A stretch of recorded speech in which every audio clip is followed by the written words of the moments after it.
Hello everyone, welcome to Star IQ. आज है 11 मार्च और 11 मार्च 2021 के नेशनल और इंटरनेशनल करंट अफेयर इस वीडियो में हम लोग पढ़ने वाले हैं।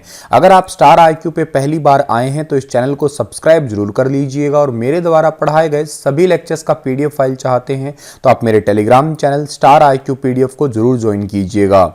आज का पहला क्वेश्चन है कि हाल ही में किस राज्य के मुख्यमंत्री ने पार्टी विधायकों की नाराजगी के बाद अपने पद से इस्तीफा दे दिया है।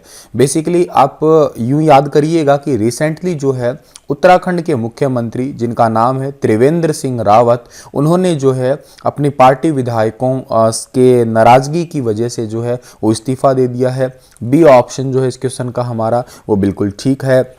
वैसे अगर देखा जाए तो उत्तराखंड की में जो है ना, जो बेसिकली आपका बीजेपी सरकार की तरफ से बात की जाए तो इनका 5 साल का कार्यकाल ना पूरा करने वाले मंत्रियों की बात करें तो देखो 2000 में यूपी से अलग होकर उत्तराखंड अलग राज्य बना था और 21 साल में अब तक 8 लोग मुख्यमंत्री की कुर्सी पर बैठ चुके हैं और 9 फरवरी 2000 को भाजपा के नित्यानंद स्वामी पहले मुख्यमंत्री बने थे, लेकिन वैसे ही नाराजगी चली तो 2001 को इनको इस्तीफा देना पड़ा। 2001 में जो है भगत सिंह कोश्यारी, जो आज वर्तमान में गोवा और महाराष्ट्र के राज्यपाल है, वे मुख्यमंत्री बने थे। 1 मार्च 2002 तक इस पद पे रहे थे। 2002 में उनकी अगुवाई में पार्टी विधानसभा चुनाव जो है वो हार गई थी।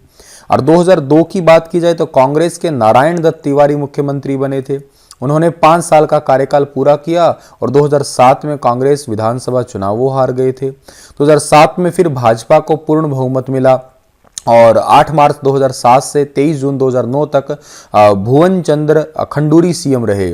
24 जून को भाजपा के रमेश पोखरियाल और 10 सितंबर 2011 को दोबारा खंडूरी को सीएम बनाया गया। फिर 2012 की बात आती तो कांग्रेस की वापसी हुई थी और विजय बहुगुणा फिर 1 फरवरी 2014 को हरीश रावत मुख्यमंत्री बनाया गया, ठीक है। और 2016 को राज्य में राष्ट्रपति शासन लग गया, मतलब वहां से फिर मुख्यमंत्री पद से उन्हें हटना पड़ा।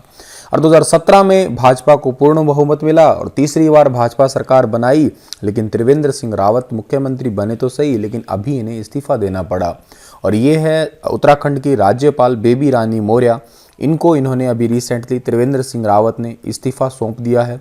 उत्तराखंड की 2 राजधानी है, एक तो राजधानी है देहरादून, एक राजधानी है गैरसैंण। उत्तराखंड के मुख्यमंत्री अब तक थे त्रिवेंद्र सिंह रावत।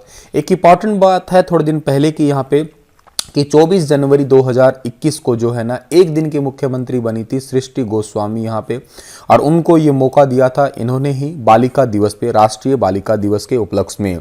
राजाजी नेशनल पार्क अगर पूछा जाए कहाँ पे है तो भी उत्तराखंड में ही है और जिम कार्बेट नेशनल पार्क भी उत्तराखंड में है। उत्तराखंड में मंसूरी है, पहाड़ियों की रानी कहलाती है, तो ये बातें आप लोगों को याद रहनी चाहिए।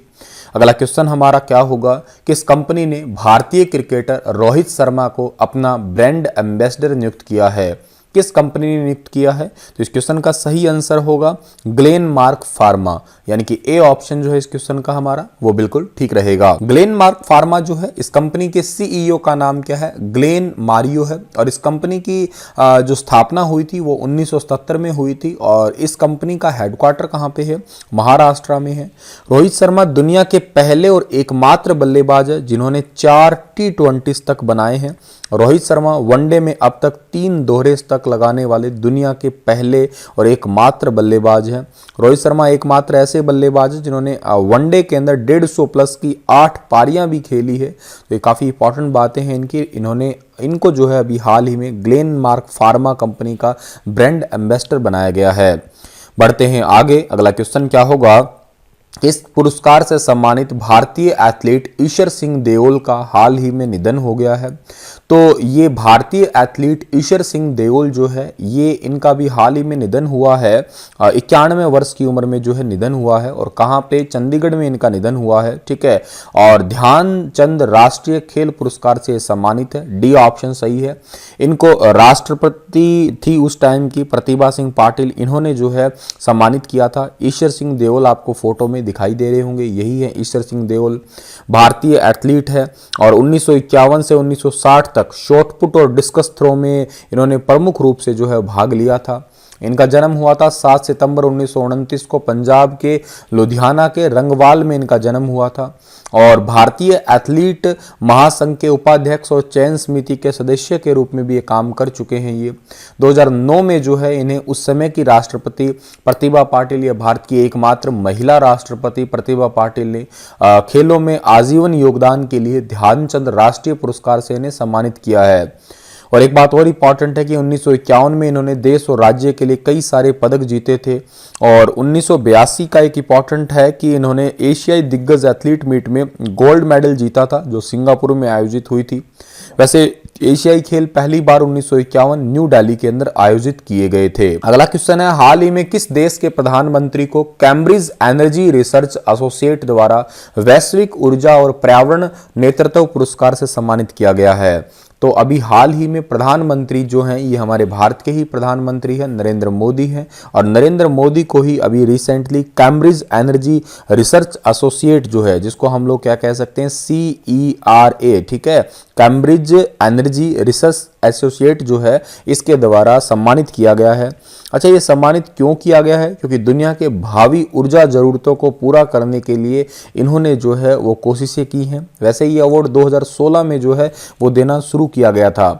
प्रधानमंत्री नरेंद्र मोदी का लक्ष्य ये है कि 2030 तक भारत में जो है ईंधन मिश्रण में, यानी कि जो फ्यूल है उसमें बेसिकली हमारी गैस की हिस्सेदारी वर्तमान में 6% है, लेकिन इसे बढ़ा के 15% कर दिया जाएगा। एग्जाम्पल से CNG स्टेशन जो है लगा दिए जाएंगे। पेट्रोल डीजल से हटके हम लोग जो है कोशिश करेंगे कि गैस पे आए इन फ्यूचर में। और हमारे पास में चुनौतियां क्या है? तो चुनौतियां ये है हमारे पास में कि जलवायु परिवर्तन और आपदाएं प्रमुख चुनौतियां ही हैं, ठीक है। और इन दोनों को ही पूरा किया जा सकता है कैसे? नीतियों से, कानून से, नियमों से, ठीक है, और व्यवहार परिवर्तन से।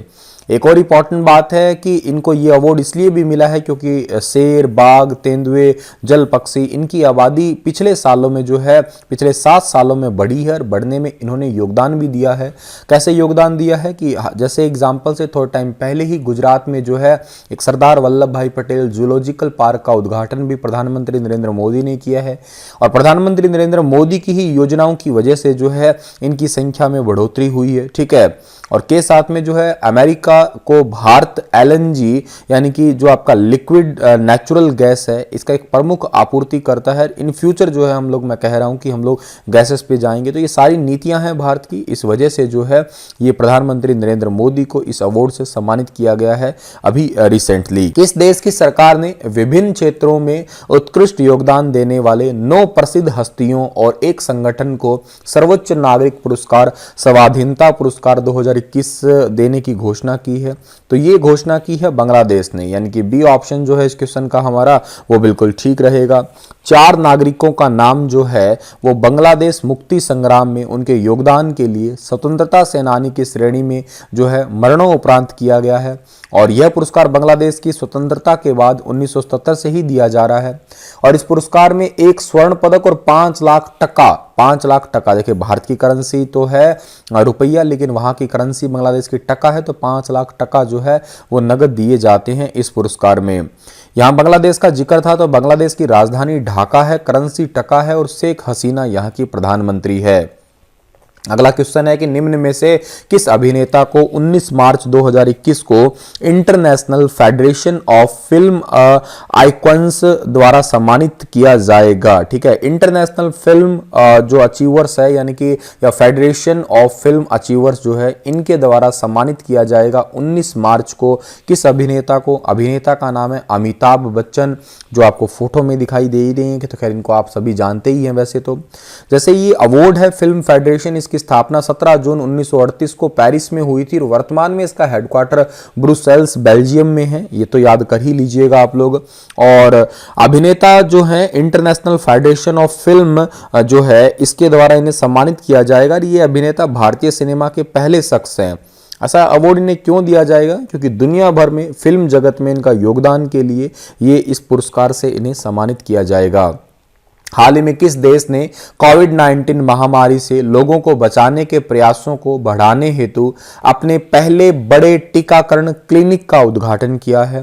तो अभी हाल ही में कोविड-19 महामारी से बचाने के लिए टीकाकरण एक वैक्सीनेशन प्लेटफॉर्म तैयार किया है क्लिनिक, जिस देश का नाम क्या है? न्यूजीलैंड। यानी कि सी ऑप्शन जो है इस क्वेश्चन का हमारा वो बिल्कुल ठीक रहेगा। और यह क्लिनिक जो है दक्षिण ऑकलैंड में खोला गया है, यानी कि साउथ ऑकलैंड में खोला गया है, और जो यहाँ के बेसिकली जो वॉलंटियर्स हैं, हेल्थ वॉलंटियर्स, उनकी मदद से खोला गया है। और ये कहा गया है कि जितने भी व्यक्ति है जो संभावित है, जिनको लगता है कि इन्फेक्शन है, ठीक है, और या यूं कहिएगा वो सेंसिटिव है, तो वो जरूर जो है इस क्लिनिकल प्रोग्राम का हिस्सा बने और जल्द से जल्द वैक्सीनेशन का जो है पार्ट बने, ताकि जो है इस संक्रमण को फैलने से रोका जा सके। न्यूजीलैंड को आप मैप में देख पा रहे होंगे, ऑस्ट्रेलिया के नीचे ही पड़ता है। यहाँ पे यहाँ के प्रधानमंत्री जेसिंडा आर्डन है और कैपिटल वेलिंगटन है। पॉपुलेशन क्या है? 49.2 लाख है। अगला क्वेश्चन हमारा होगा, अगला क्वेश्चन बेसिकली एक टाइप की फैक्चुअल न्यूज है कि भारत 121वें स्थान पे रहा है। सिंगापुर ने 2021 आर्थिक स्वतंत्रता सूचकांक में जो है वो पहला स्थान बरकरार रखा है। बेसिकली क्या है कि आर्थिक स्वतंत्रता सूचकांक यानी कि इकोनॉमिक फ्रीडम इंडेक्स जो है, इसके अंदर सिंगापुर तो आया है आपका पहले नंबर पे, लेकिन अगर आपसे पूछा जाए कि भारत की रैंक क्या रही है, तो भारत की रैंक इसमें रही है पूरी दुनिया भर में 121वीं रैंक रही है। अच्छा, बेसिकली 121 में तो भारत की रही है। भारत ने कितने नंबर लिए? 56.5 ली है, ठीक है। सिंगापुर के जो नंबर है वो 89.7 है। 2 नंबर पे न्यूजीलैंड है और 3 नंबर पे ऑस्ट्रेलिया है, तो ये बात आप याद रखना।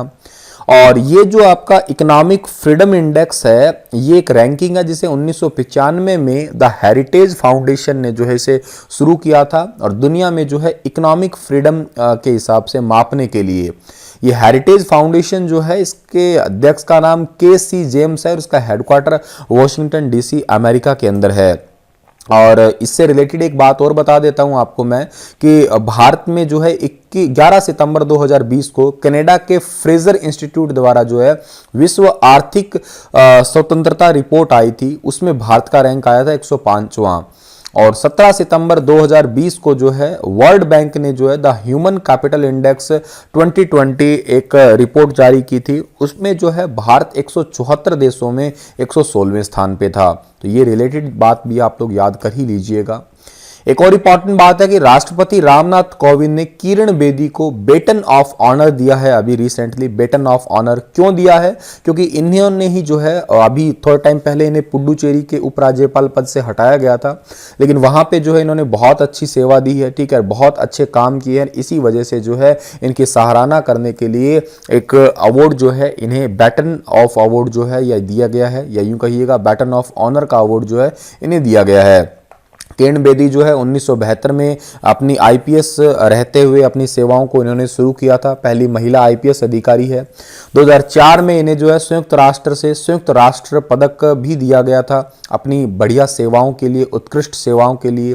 और ये पुडुचेरी की 24वीं उपराज्यपाल थी 29 मई 2016 से 16 फरवरी 2021 तक। अगला क्वेश्चन हमारा इसी से रिलेटेड ही है क्या कि साउंड राजन 2020 के अंदर जो है इन्होंने वैसे भी बहुत एक्सेलेंस काम किए, और अभी इन्हें recently top 20 global women of excellence 2021 से सम्मानित किया गया है। और पुडुचेरी की लेफ्टिनेंट गवर्नर कहिए या यूं कहिएगा तेलंगाना की गवर्नर कहिएगा, इन दोनों राज्य कहिए या एक राज्य एक केंद्र शासित प्रदेश के अंदर जो है इन्होंने गवर्निंग का काम अभी कर ही रही है। और इनके रहते हुए बहुत सारे प्रकार से जो है टास्क फोर्स जो है वो गठन की गई थी, बहुत सारे विमेन एक्सेलेंस से रिलेटेड काम किया गया था, लिंग समानता पे इन्होंने काम किया, महिला अधिकारों के लिए इन्होंने काम किया, महिला समानता के लिए काम किया इन्होंने। इसी वजह से इन्हें वैश्विक स्तर पर जेंडर इक्वल वर्ल्ड बनाने की कोशिश करने की वजह से ही इन्हें रिसेंटली सम्मानित किया गया है, ठीक है। अच्छा, बेसिकली अभी ये पुडुचेरी की लेफ्टिनेंट गवर्नर है, यूं तो कहे तो हम लोग यहाँ पे राष्ट्रपति शासन भी लग चुका है, और ये धारा अनुच्छेद 156 जो है इसके तहत राज्यपाल नियुक्त किए जाते हैं। और पुडुचेरी की इन्हें गवर्नर बनाया कब गया था? 16 फरवरी 2021 को। पुडुचेरी में एक ही लोकसभा सीट है और विधानसभा सीटें कुल कितनी हैं? 33 हैं। चलिए भाई, इसी के साथ ये लेक्चर समाप्त होता है और आप लोग जो है मुझे कमेंट में ये लिख के बताइएगा कि पुडुचेरी के जो कितने जिले हैं और कौन कौन से क्षेत्र में पड़ते हैं और ये किस देश से संबंधित है, किस देश की बस्ती के नाम से इसे पुकारा जाता है। बताइए विस्तार से। कल फिर हाजिर होऊंगा लेटेस्ट अपडेट के साथ। तब तक stay happy, stay healthy. Thank you so much.